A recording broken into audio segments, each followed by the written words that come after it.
ఏంటి జగన్ కోసం సిద్ధం ఎక్కడి నుంచి మీరు ఏంటి పాంప్లెట్స్ ఈ ఎవరి నుంచి ఆంజనేయ స్వామి గుడి కాడి నుంచి డోర్ బై డోర్ తిరుగుతున్నామండి.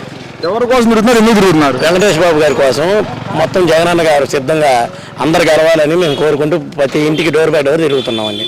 మరి మీరు ప్రజల్లోకి వెళ్తున్నప్పుడు ఇప్పుడు గడపడ వెళ్తున్నారు కదా, ఎలా ఉంటుంది మీకు వెంకటేష్ బాబు గారికి ఇప్పుడు రెస్పాన్స్ ఎలా ఉంది?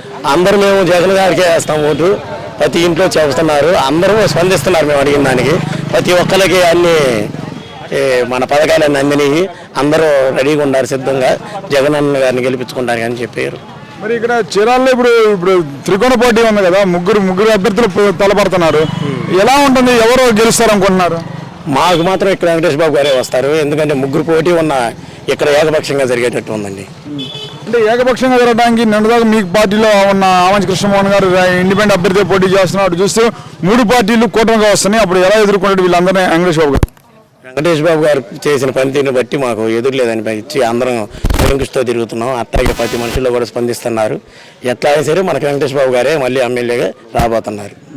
మరి ఎలా ఉంది ఇప్పుడు పైనసరికి అటు ఇప్పుడు ఒక వారంలోనే ఉన్నాయి ఇంక ఎలక్షన్స్, కూటమి ప్రభుత్వం వచ్చింది అనుకున్నారా, జగన్ మళ్ళీ ప్రభుత్వం ఏర్పాటు చేస్తారు అనుకుంటున్నారు? జగన్ గారి ప్రభుత్వం ఏర్పాటు చేస్తారని మేము అందరం అనుకుంటున్నామండి. కూటమి ప్రభుత్వం రాదు. ఎందుకంటే మాకు జగన్ గారు ఇప్పుడు అందరికి అలవాటు అయిపోయారు. ఆయన పెట్టాక పథకాలు మళ్ళీ ఇల్లు పెడతాం అన్నారు, కానీ ఫస్ట్ పెట్టిన ఆయన ఓటేస్తారు. మళ్ళీ పథకాలు పెడతారంటే నమ్మడానికి ఎవరు అర్హులు కాదు. మేమందరం జగన్ గారే. కానీ మీ వైఎస్ఆర్ కాంగ్రెస్ పార్టీ కంటే ఎక్కువ పథకాలు ఇస్తాడు, సూపర్ 6 ఇస్తా అన్నాడు చంద్రబాబు నాయుడు. అసలు ముఖ్యంగా మహిళా ఫ్రీ బస్ అంటున్నాడు. మీ మేనిఫెస్టో కంటే ఇంకా ఎక్కువ ఇస్తున్నారు కదా. అవన్నీ జరిగాక అనుకోరు, కానీ ఇప్పుడు అవన్నీ జరిగి చేశారు కాబట్టి చేసిన వాళ్ళని నమ్ముతారు. కానీ కొత్తగా చెప్పే వాళ్ళని నమ్మడానికి మాకు అందరిలో కూడా ఇదే ఉంది.